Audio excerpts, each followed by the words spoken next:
State Representative Justin Chenette looking to see to it that we ratchet up the level of participation in our representative form of government, and he wants essentially automatic voter registration. Hey, you reach voting age, boom, you're registered. Don't even have to do a thing. Representative Chenette joins us on the telephone this morning. Good morning. How are you, sir? Good morning. How are you? I am doing well. Thanks for being here. Of course. Tell me, what made you think that this was a good idea? Why do we need to have, in essence, automatic voter registration? Well, I kind of do a little bit of a flashback. When I turned 18, I was really excited to register to vote. Like, that was one of my sort of pinnacles. I was so excited. I was sort of a weird high school kid in that regard, where I really wanted to get involved in the process and make my voice heard. But as I noticed, a lot of my fellow peers didn't necessarily attribute turning 18 to an excitement to vote. There was other excitements in life that were associated with becoming a quote-unquote adult. And so that's sort of this line of thinking of, is there a way to engage and empower more young people in the political process?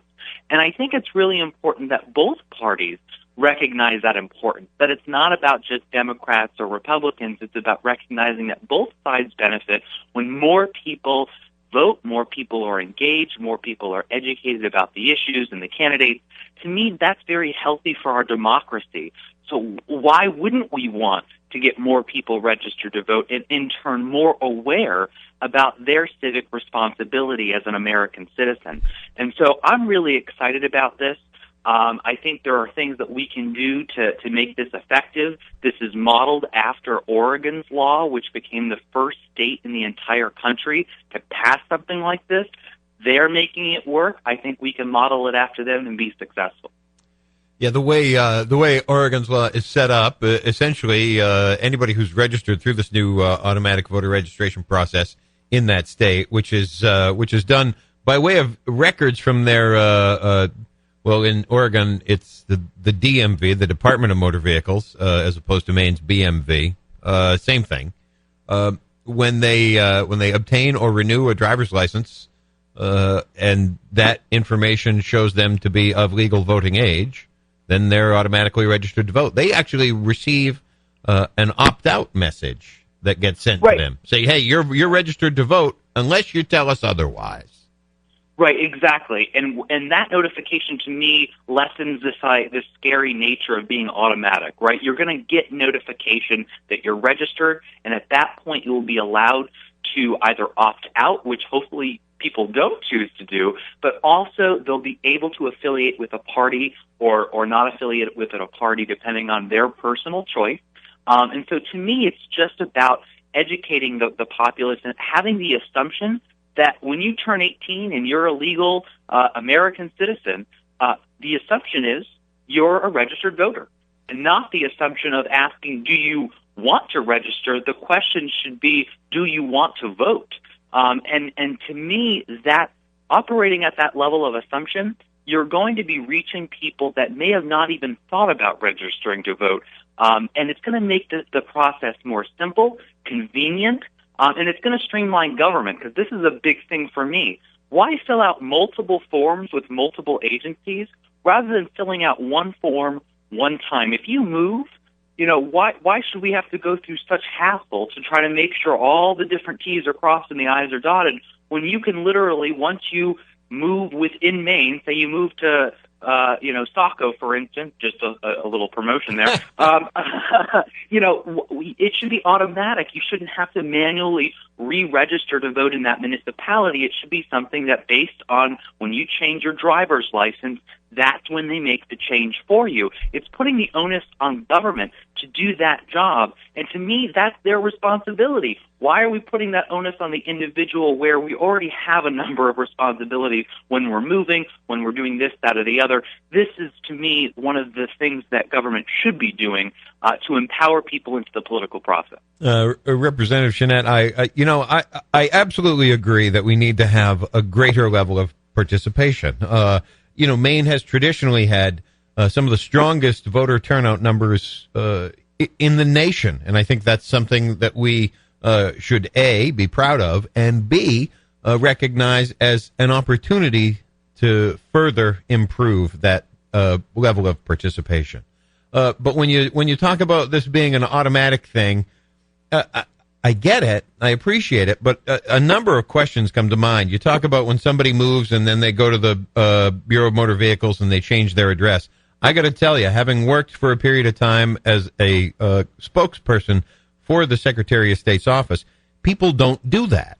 The simple fact is you have huge numbers of people in the state of Maine who have relocated once or even multiple times without ever making the Bureau of Motor Vehicles aware of that. That's a major issue that they have still to this day with things like driver license suspension notices. Somebody fails to appear, they fail to respond to a simple speeding ticket, their license ends up suspended as a result.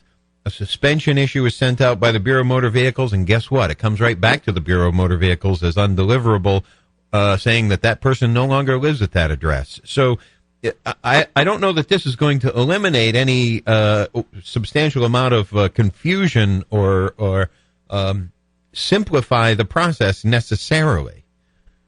Well, you've identified an issue that clearly needs to be resolved. Clearly, that is something that is a separate thing that we need to make sure that that's being addressed. But did you go, think about it on a personal level. I know myself, for instance, I just moved into a new apartment. I needed to make sure all the paperwork was filled out. And yes, it was within my own community, which is a little different. But I needed to make sure I was going through the quote-unquote checklist, right? There's going to be people that fall through those cracks, that don't go through those typical processes. And part of it is an education campaign. You know, one of the things that we don't teach in high school are life skills. Knowing how to register to vote, how to balance a checkbook, how to do all these things where it seems like that would be a great class, right? How do you interact with the DMV? That's a class in and of itself, right? And so I really think that if the conversation is about how people aren't doing certain things, the question should be rephrased. What are we doing to educate them about those processes? What are we doing to inform people about their government? And the answer, sadly, is not much. And yet we complain that people aren't voting or not registering or not notifying government agencies, and yet we're not doing anything on our end, to me, to really be effective for people, whether it be in the classroom, in the curriculum, whether it be in high school or earlier, or post, high school, when we're talking about in college or we're talking about just in life in general. I feel like we're not doing an effective job. But that gets to a cultural situation where we need to really do a better job in instilling in the next generation the importance of being educated about our own government, how it works, so that you're armed against the demagoguery language of politicians. You're armed against the 30-second sound bites, that you can feel empowered, that you're making an informed decision at the ballot box, and you're participating in society as a citizen. That's really important. And that idea of being civically engaged may have been instilled in a previous generation, but I will tell you, as a 24-year-old Mainer, that was not necessarily instilled in me. Now, I love my community, and there was a lot of different organizations that came in and spoke to our classes and different things, but there was nothing that really said, Justin, here is a blueprint for success as a citizen of this country. And to me, that is really scary when we are not empowering that generation to be civically engaged, to volunteer, to help people.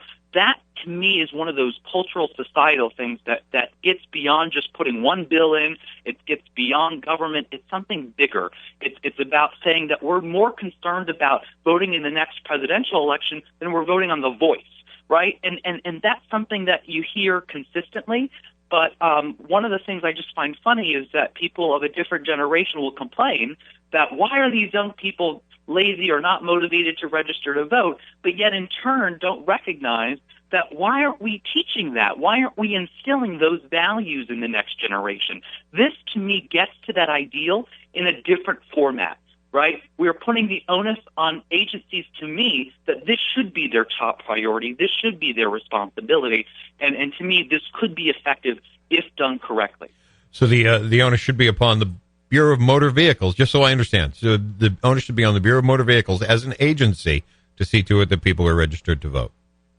Well, it should be the Secretary of State's office, and they can communicate within their department. I mean, I can't tell you, as a legislator sitting on, let's say, criminal justice, for instance, the fact that there's not a lot of communication within departments is a major issue. And I know that, I can't necessarily speak for one department or the other, but I know just on my committee in itself, I was very, dismayed that we can't pick up the phone and call somebody within the department. We can't send an email. We can't streamline government to make it run more efficiently. We keep hearing that phrase over and over again that we're going to treat government as a business. Well, let's do it. Let's treat people, citizens, as customers and actually mean that.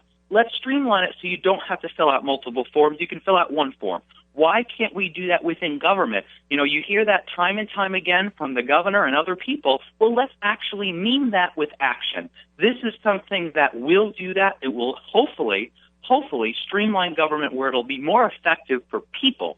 And that, to me, is a really important factor in this conversation. Yes, the word automatic can seem scary, but it's really not automatic. It's operating at the assumption that when you meet all the requirements, you are a legal registered voter.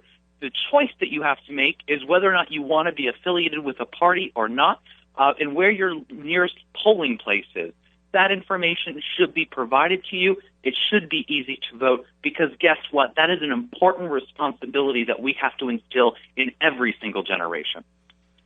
Representative, when you consider this as a piece of legislation that's going to get hopefully reviewed by the broader legislature, do you think there will be sufficient support to see something like this move forward, or are people going to begin to point out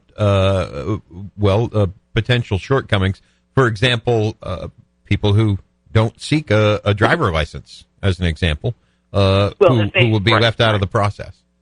Well, if they have a state ID, that's another thing that would be included in this.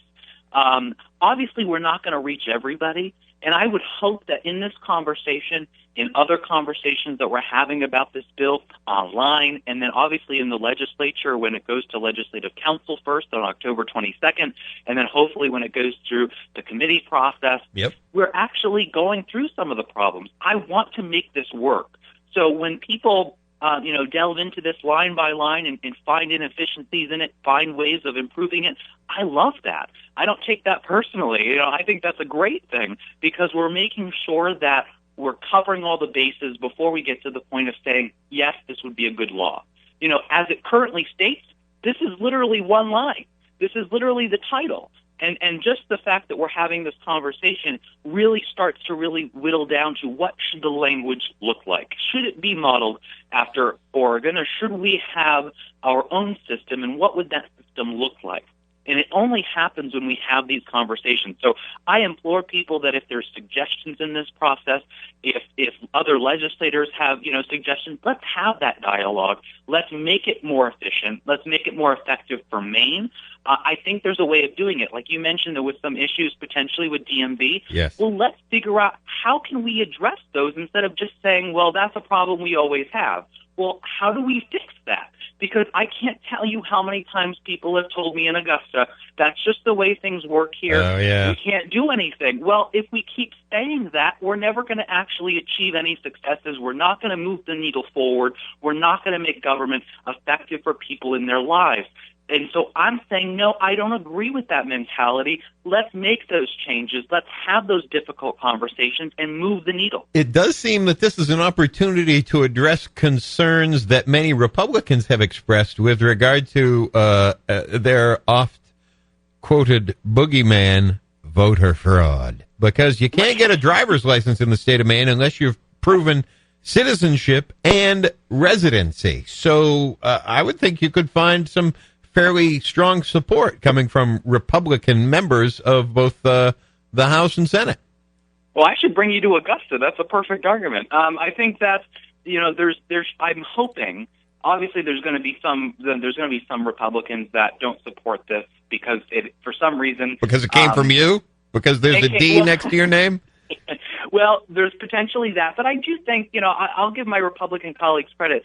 A lot of them want to work across the aisle. It's this other individual that tends to create a wedge between legislators, and it happens to come from the executive branch. And I would say that I think Republicans could support this because for some reason they think voter fraud is a huge issue in the state of Maine, and it's not. It's been proven. It's been proven again and again that it is not. But that doesn't stop them from using it as a talking point, and this would be a perfect way to at least shut that down. Right, and to me, this is something that Republicans can support from that perspective, even if I disagree with the rationale behind it. And Democrats can support this because, to me, it expands access to voting, which is something on a national level we support as a party. And it's something that we should be excited about getting more young people. And I do hear there's criticism because I posted, a little thing on the Facebook page, and somebody said, "Oh, this is just a thing just to get Democrats more votes in the next election cycle." I can't control what young people vote for or who they vote for at the ballot box. Just because they tend to lean Democratic doesn't necessarily mean that that's actually the case at the ballot box. And if the Republicans think that they vote Democratic, maybe they should do a better job. And so to me, this is about getting more people registered to vote, more people to actually go to the ballot box and vote or vote absentee, participate in the process, and then the parties can fight it out in the next election cycle about how they can reach those people and get them to vote on their side. That's their job. Our job as a government official, to me, should be about making sure that the process is easier, it's streamlined from a governmental perspective, and we're doing something that actually is going to hopefully be effective in reaching a demographic that might be difficult when it comes to saying, you know what, you're a citizen, you should be excited about getting involved in the process. You don't have to like politics to get excited about doing your civic duty. This is something that goes beyond a party. This goes beyond the candidate. This is about something that gets to the heart of what this country is about. Representative Chenette, we're almost out of time. I just want to ask you very quickly, this shorter session that's coming up, the second session of the 127th, generally speaking, the idea is that it's reserved for things that are of, quote, an emergency nature, unquote. Do you think this is going to be heard coming up in January, or are you going to have to wait until the next legislative session? Well, I would say, being there now, this is my second term, they use emergency very lightly. And what could be more of an emergency than making sure that everybody has equal access to the voting ballot? Excellent point. What Excellent is more point. of an emergency than that? So I think this is an emergency. We're going to have to leave it right there. State Representative Justin Chenette from Saco serves on the Criminal Justice and Safety Committee. I appreciate your time this morning, sir. Thank you. Thank you. Enjoy the rest of your day.